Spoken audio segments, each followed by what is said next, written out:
ngeen comprendre loolu. xamee la wàcceel masque bi tuuti. Fall man maa ngi nii Fall man laxatuma de. ñoo lay ziar. maa ngi delloo ziar maa nekk. ñu gis tey maanaam patriote yi Sénégal tey ñoo génn tey ngir xeex li nga xamante ne moo di injustice. dëgg yi la képp ku bëgg Sénégal ku bañ tooñ képp ku bëgg dëgg képp ku dul nangu ñu yeew la def la jàmm yow yaa génn nii di bañ lii même ñu toog seen kër yi seen xol yi mi ngi bax ñu am ay tapet yoo xam ne depuis 1960 ñooy toog ci palais bi jël suñu xaalis suñu ay impôt suñu li ñu moom yëpp lenn rek lañ ci def duñu ci tabaxal ay hôpitaux duñu ci defal ay université duñu ci defal suñu doom yi ñu ngi jaar ndey ci géej gi di dee ñoom lenn rek lañ xam jël alal boobu ñëw diñ ci dóoraat fenel ñu jël benn caas mu nekk ci ginnaaw di duulal ab góor ab liggéeykat ñu ne lan nan pexe balaa muy comprendre rek ñu yóbbu ko mandat dépôt su ñëpp noppee nañ defoon Khalifa Sall la ñuy def Ousmane Sonko. xeex bi am ngeen yaakaar mu am njeexital. suñu bakkan lañ mu laaj lu mu laaj ñu jox ko bu laajee bakkan ñu joxe bakkan yi est-ce que comprendre li ma lay wax parce que ci dëgg la ñu nekk xam nga man bu doon tooñ la maa ngi sama gaale parce que du ma ànd ci ay tooñ mais ñuy xeex dëgg ma toog sama gaale loolu sama dignité mayu ma ko est-ce que xam li ma lay wax lu mu laaj maa ne que by any means necessary you understand me by any motherfucking means necessary. doof ñu xamee la tey si ñu la woowee nitu dëgg waaye ñu gis la tey si xeex boo xamante ni tey ñu bëri ñu gis la ci xeex boo xamante ni tey maanaam tey ñu bëri dañ jàpp ne tey maanaam tey Sénégal yëpp a waroon ñëw teew tey ñu gis. ñëpp teew nañ et ce n'est que le début diaspora bi gars yi ñu ngi dem ci consulat yi di siéger région yi booy yi xam nañ lan mooy dil bi xale yi ñu daan jàpp di nax di leen jox ay nervi di leen jox ay ataaya booy yooyu ay millionnaire lañ bëgg a doon dañoo bëgg a am ay kër dañoo bëgg a takk ay jabar mënuñu ko. génération bi ñu doon nax ak bii bokkul génération bi ñu doon nax ak génération bi bokkul bii ay boy la yu conscient yu bëgg dara seen life kenn du ko jaare ci ay tarixa kenn du ko jaare ci ay ethnie. ñu bëri gis ne nitu diine yi maanaam dañoo def silence boo xamante ni tey maanaam tey silence boo xamante ni silence complice la. nitu diine yi maa ngi leen di ziar nitu diine yi maa ngi leen di jox seen wàccuwaay di leen wormal ay nit yu baax lañu amuñu ak ñoom benn problème suñu problème du ñun ak nitu diine yi. nitu diine yi c'est une chance pour le Sénégal les khalifes généraux et autres c'est une chance pour le Sénégal je ne parle pas des marabouts imposteurs jamais ñu laal seen intégrité parce que nitu diine yi c'est une chance pour le Sénégal jamais ñu trompé wu de combat on connaît nos ennemis ce ne sont pas les khalifes généraux et autres malgré qu'il y a des marabouts imposteurs yu nga xam ni foo dem ñu ngi yàqate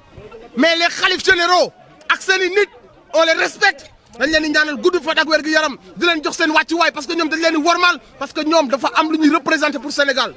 jamais ñu disrespect suñu nitu diine jamais c'est une chance pour le Sénégal nos hommes religieux jamais. une justice manipulée est-ce que am ngeen yaakaar ne tey li ngeen xeex tey dina réussir. ban justice ma ne justice baa ngi nii ma ne ko justice baa ngi nii justice baa ngi nii.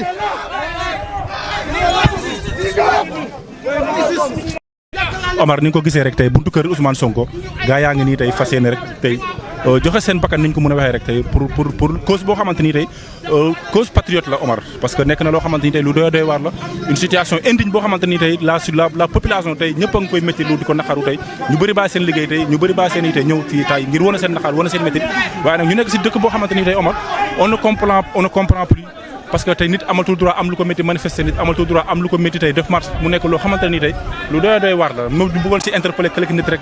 chef ñu ngi lay ziar. salaamaaleykum grand. ñu ngi lay ziar. ça va bien merci na ngeen def. lan ngeen di ressentir jamono ji te Sénégal dañu war a xam ne dëkk bi ñun ñëpp ñoo ko moom te justice Sénégal ñëpp xam nañ ne si justice bi fan la tollu instant yi ci wàllum instrumentalisation mais lu ñu war a waxtaanee lu ñu wax ana suñu pétrole bi. ay dossier pétrolier yaa ngi fii ay dossier terre yaa ngi fii ay yeneen dossier suñu fer de Falémé bi ana ñu fi luxus ay xaalis te boobu kenn waxu ci dara qu'est-ce qui fait que ce complot là aujourd'hui parce que Ousmane Sonko c'est le seul député à l'Assemblée nationale et c'est la seule personne qui défend véritablement les intérêts du peuple lan moo tax ñu bëgg a faagagal ci ay yoo xam ne Macky Sall lu mu bëgg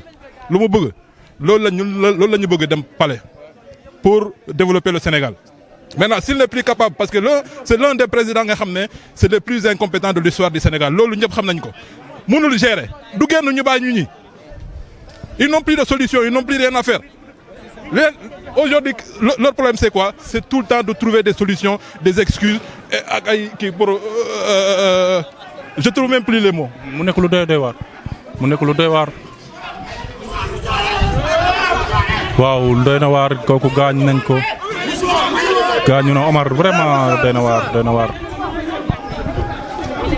il est blessé Omar kooku gaañu na mu ngi nàcc mu ngi naaj nañ ko fexe évacuer rek.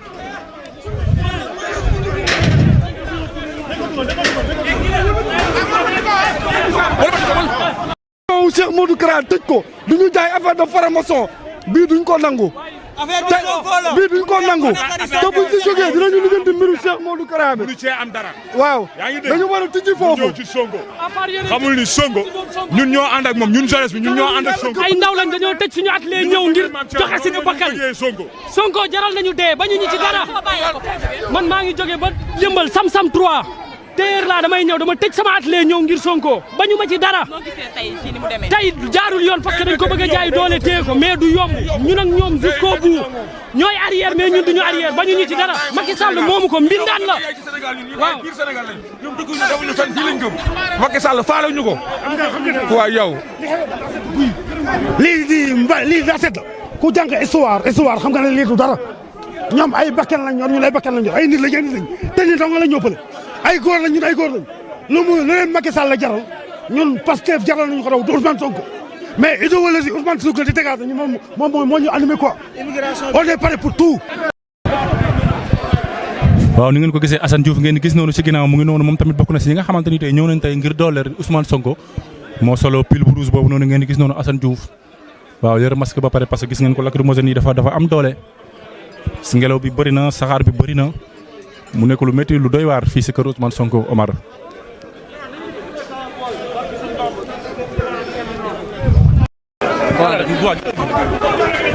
waaw Omar ni nga ko gisee rek ñu ngi fii buntu kër Ousmane Sonko ni nga ko gisee nii gis nga safara saa ngi noonu gars yi taal nañ barricade fépp parce que auto police bi def na ñaari vague ñaari yoo xamante ne tey day jaar jéem a fay ndox bi gars yi xëy ak ñoom gis nga Omar oto bële nga gis ne la muy tàkk ne le vraiment lii nekk na lu doy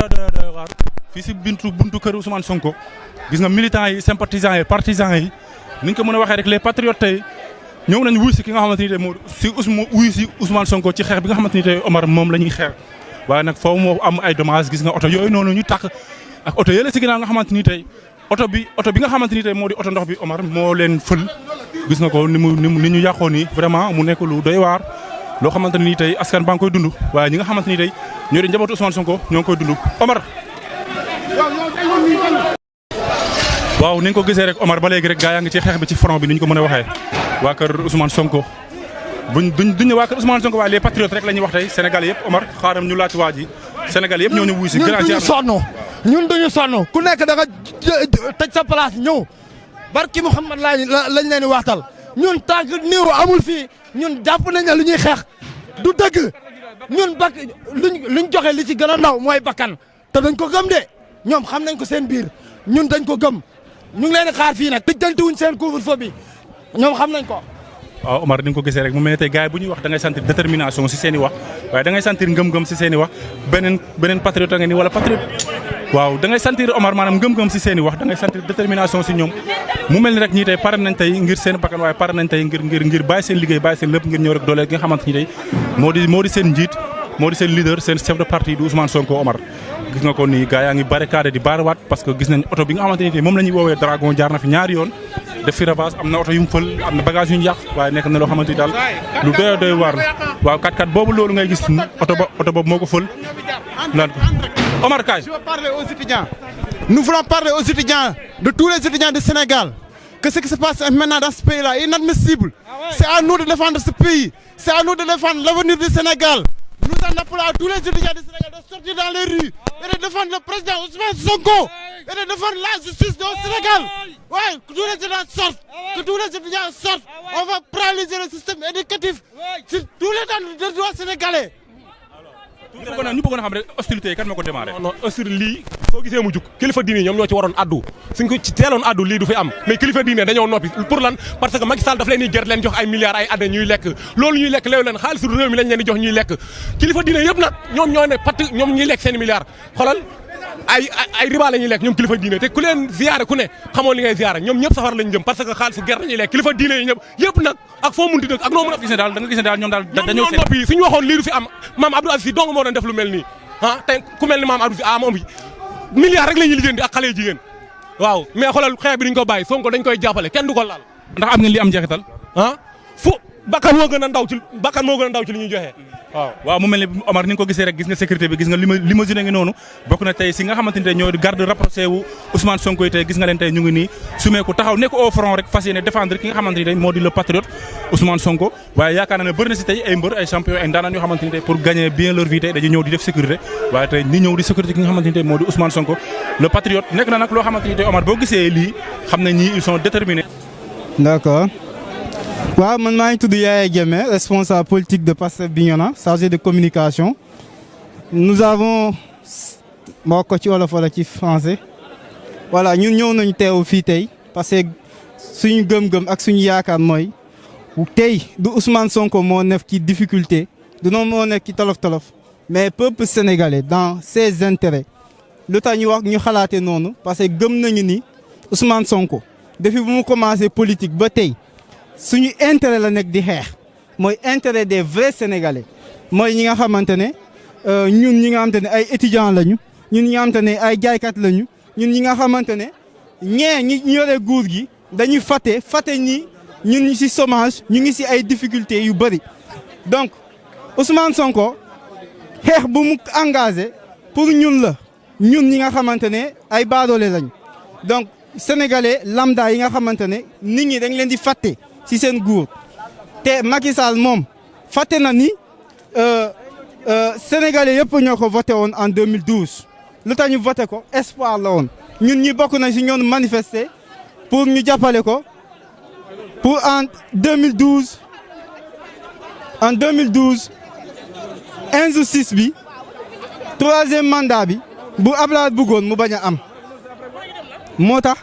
tey jii même combat la. Macky Sall dafa bëgg a am ñetteel mandat te xam na ni Ousmane Sonko rek moo ko mën a indi ay difficulté xam na ni Sénégal tey ñëpp nangu nañu ni 2024 Sonko moo ko moom Macky Sall si position boobu la nekk te dafa bëgg a éliminer Ousmane Sonko coûte que coûte te loolu ñun duñ ko nangu tey duñ ko nangu suba moo tax ñu ñëw taxaw fii ñuy xaar ñu xool Macky Sall lan la ñuy andi. Confirmer la complot. Bien sûr nous pensons que c'est un complot. D'accord. da ngay confirmer ni complot la. Oui, nous le pensons que c'est un complot. Et nous sommes venus pour répondre à l'appel du peuple du Sénégal et non du président Ousmane Sonko. C'est un complot contre le peuple du Sénégal. ànd ak moom ñu ne du ci dal di ko faagaagal naan dañ koy teqatal dañ koy nangal dañ koy yàlla moo fi nekk keneen nekku fi yàlla bu décidé ni Ousmane Sonko day nekk président de la République du Sénégal. wa rabbul kaaba kenn mënu ci dara ñun suñu bopp duñu sax suñ ko bëggee te yàlla dogal ko du am mais dama bëgg politique nañ koy rafetal dee day am na leen xalaat ñetti fanu bàmmeel nit looy def xalaat ci yàlla wallahi wa rabbul kaaba lu ñaata million sénégalais nga jiite leen di def lu la neex def lu la saf ku wax nga jàpp ko teg ko yomal xiyaam dina ñëw wallahi yàlla dina la taxawal ñaata million sénégalais yooyu yëpp kenn ku nekk di nga taxaw layoo ak ñoom kenn par kenn ma ne day jeex jaay doole gi day jeex il faut que ça s'arrête day jeex. même ma tuuti rek ma dugal ci tuuti dama wax ni man lancé bi may def waxuma Macky Sall waxuma gouvernement am mais femme bi nga xam ni moom la ñu jox lii mu koy def maa ngi ñaan mbokkam yi nañ ma déglu bu baax àddina jaru ko ay millions jaru ko ay milliards jaru ko nañu ragal yàlla nañu góorgóorlu ndaw si lii muy xalaat ak lii ñu koy def loo na ko rejeté amul benn njëriñ Ousmane Sonko weñ ñuy naaw sax xam nañ lii ñu ko waxal dara du ci dëgg addina bi yëpp xam nañ yow yu ñàkk fayda yi sax may lan ñii dañoo ñàkk fayda quoi yow booy wax benn affaire sax nga wax loo xam ne dafa mais lu terre à terre yi mais gouvernement sax waru doxal nii ah yow Ousmane Sonko li mu wax ni xel nangu na ko waaye non man sama xol bi jeex na man daal maa ngi ñaan man daal li may wax mooy mbokk ndaw si bu ma ndaw si daggee ak ay mbokkam nañu génn ci lii complot bi doy na sëkk Ousmane Sonko moom bu soobee yàlla kenn du ko def tous ñun ñu ngi fii du ko xaar lu fi nit di baax rek nañ ko ngeer waaye yow lii mais lii dafa ñàkk fayda lii dafa teer a teer mais lii du dara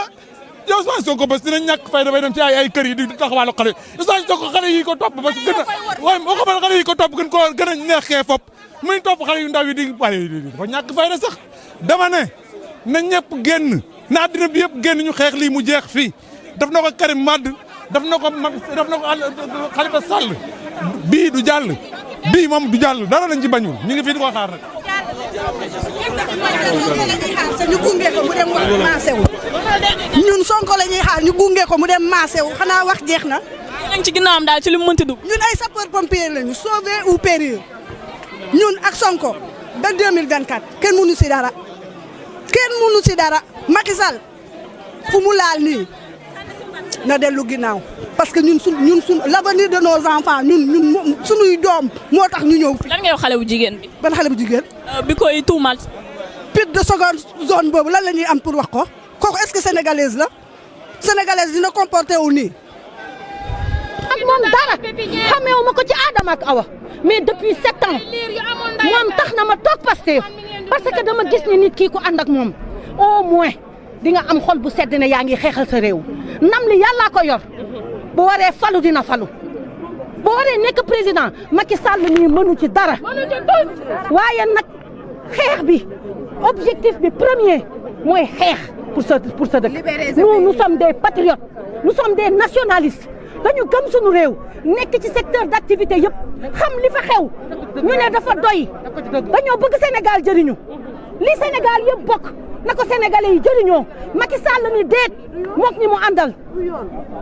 tumurankeel ñu dañoo yaradal ci ay njiit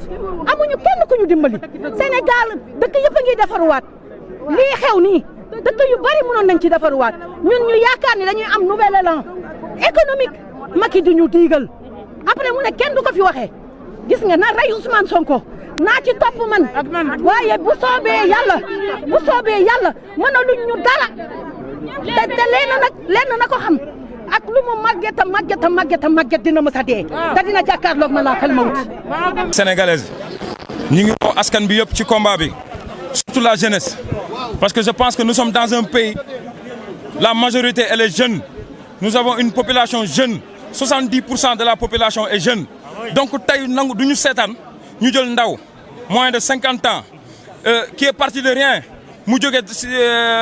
dans la basse classe sénégalaise di ramper ba accéder tey fu mu accéder ci administration muy xeex dëgg di xeexal Sénégal ba ñu radier ko ba ñu génne ko fi mu ne mu continuer di xeex dëgg donc je pense que li may wax sénégalais yi lan la rek man je parle à la jeunesse waxuma ak waa troisième âge waxuñu ak mag ñi on parle à la jeunesse injustice nag duñ ko nangu ci réew mi injustice duñ ko nangu ci réew mi Macky Sall moomu ko nous sommes dans une démocratie ce pays-là n'appartient pas à Macky Sall ñun duñu ay doomam ñun duñu ay golom ba mu yor yetam di ñu dóor wala fu mu joxoon ñu topp ko lu ñu mayul Ablaye Wade nag duñ ko may moom il faut mu def ko ci boppam Macky Sall dàqul jàng sénégalais yi Macky Sall amul diplôme bu sénégalais yi amul les gens ils souffrent lim ñu waxoon mooy rupture traque des biens mal acquis gestion sobre et vertueuse la patrie avant le parti du ma mës a fal sama famille par décret lim ñu waxoon yëpp defu ko il n'a absolument rien réalisé Macky Sall lu ñu bëgg nga xam ko mooy respecter sénégalais yi te booy wax ak sénégalais yi dinañ wax dëgg ñun duñu say doom vous êtes une institut moo tax ñu respecté la mais en tant que citoyen simple comme nous ñun ak yow ñoo yem ci réew mi ça suffit attaques yi ñuy def avec président Sonko dafa ñaaw jëm nañ ternir image am naan c'est un salafiste jëm nañ ternir image am naan day liggéey avec les mouvements ko ci mbedd mi Sénégal moo soxla boppam Sénégal kenn du ko jaay Sénégal kenn du ko saam Macky Sall moom la ñu wax pare nañ pour lépp nag pare nañ pour dee suñu bakkan yii bu ko soxlaa ñi jaay ko pour Sénégal nekk ci jàmm loolu moo ñu gënal nit la boo xam ne du demee benn yoon ak loi tapet bu yore arme la tapet nag su yore arme day yaakaar ne bu exécuté wut nit ñi rek nit ñi exécuté ko te effectivement dañ ko exécuté parce que dafa pare pour exécuter ñu kon ñu nit pare nañ pour tout pour exécuter ko loolu nag bu benn sénégalais daw bu benn sénégalais ragal rëbës bëyee sénégalais yi xajuñu fi pare nañ bu ñu bëggee lekk suuf ñu tubb suuf lekk waaye dañu def le tout pour Macky Sall dégage ak képp koo xam ne dafa nekk ci gannaawam ñun Sénégal yëpp nag pare nañ pour loolu yàgg nañ di ko suivre yàgg nañ di ko bàyyi xel ci ni muy doxee nit la boo xam ne dafa bëgg a akimoo Sénégal pour ne moom moomee fam la wala lu ko neex mu dogal dañ ko santoon pour mu gouverner mu ñëw par erreur te erreur boobu mu ñëwee woon jusqu'à présent moom la continuer di ko demee toujours erreur nit la koo xam ne rancunier la ku soxor la ku iñaan la saa buy def lu métti ci doomu aadama wala lu bon da ci ànd ak fierté Macky Sall mus ta def lu baax nga sentir ci moom ne mi ngi kontaan parce que kenn mus koo gis waaye lu bon moom saa bu koy def toujours yaa ngi noté ne mi ngi am courage yu loolu te mi ngi gën a sawar pour loolu nag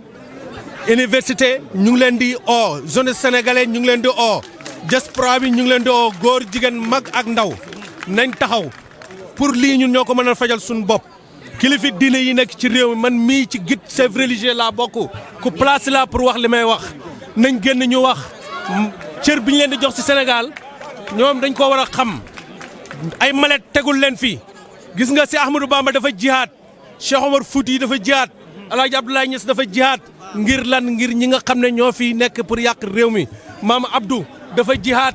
dégg nga Gaynde Fatma dafa jihaad ñooñu dañ doon génnee seen làmmiñ ñu di ko wax ci politique Sénégal kon ñi fi nekk na mig muy xam muy Medina Baye la gëm a bokk moo xam muy Touba la moo xam muy Tivaouane la moo xam muy Omarien la na nit ñi génn na kilifa yi génn wax gis nga su fekkee ne loolu amut rey sa baay xew na fii nii ci kër sëriñ si dégg nañ ko Tivaouane jëkkee nañ ko li ko waral nag mer moo ko waral parce que dañoo seetaan jeunesse bi seetaan seen doom yi di lekk yaa ngi dégg di lekk seen i yàpp muy métti te amuñ benn yërmande ci njaboot gi kon nag njaboot gu ñu am benn ñoom yërmande ci ñoom na kilifa yi génn nañ wax Sénégal pour Sénégal la te toujours dafay rester nekk pour Sénégal duñ gis loo xam ne dafa injuste ñu nekk di ànd ak loolu te duñ ci nangu loolu déggeelee wuñ ko benn kilifa respecté wuñ ko benn kilifa